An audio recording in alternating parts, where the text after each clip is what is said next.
The British Prime Minister has been forced to write to the European Union requesting a 3-month delay to Brexit, despite his plan to take the UK out of the EU on October 31st. Boris Johnson has not signed the letter to European Council President Donald Tusk requesting the extension. He's also written a second letter, which he has signed, explaining why EU leaders should not grant another extension.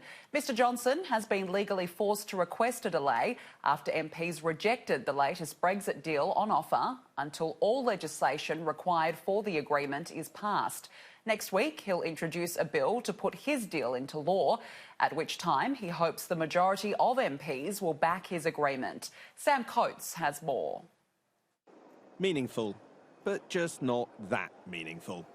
A day in Westminster we had expected to have held the highest significance for the country's future. But now, this place has voted to change that, meaning that we're not that much closer to a Brexit resolution. We're very stuck. The referendum was now 3¼ years ago. We're still in the European Union and no clear path to getting out to Brexit. And you may say the European issue is much older than that because it's broken so many prime ministers. MPs have approved the Letwin amendment, put forward by former Conservative Oliver Letwin. It makes a critical modification to Boris Johnson's motion, which approves his revised Brexit deal. It says rather than approving the deal, the Commons has considered the matter but withholds approval unless and until implementing legislation is passed. In the broadest terms, this means that legally the Prime Minister's deal hasn't been approved by Parliament. This is crucial because it means then another piece of legislation comes into effect, the provisions of the Benn Act, passed in September. That says that by 11 o'clock tonight, given Boris Johnson has not got a Brexit deal approved by Parliament, he must send a letter to the EU seeking an extension, even if it's pretty clear he doesn't actually want it. So perhaps as early as Monday, we can expect some kind of response from the EU.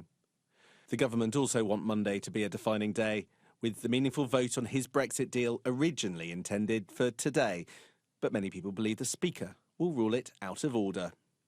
And he could be facing a court challenge if he hasn't made a proper request for an extension. But in all of this, it's easy to forget that election. Thursday is the last day Parliament can be dissolved for a November election. So there is a majority in the House of Commons for delaying Britain's exit date from the European Union. There's probably a majority in the House of Commons for Boris Johnson's revised Brexit deal. Maybe not a majority in the Commons for a second referendum. Now, when Parliament can't agree with itself or the government, then normally there's a general election. But it's not at all clear if at the moment there are the numbers for that. But everything that happens next depends on what Europe decides on an extension. It's not entirely clear that they've made up their mind about the kind of extension that they would be prepared to offer. A short extension would be the easiest. It would help them ensure that Brexit is out of the way when the new Commission comes into place in the beginning of December. But equally, they could be looking at a longer extension. But everything depends a little bit on the mood in Parliament. What could have been the most significant day in Brexit since the referendum has now turned into a waiting game to find out what Brussels says about an extension. Sam Coates, Sky News.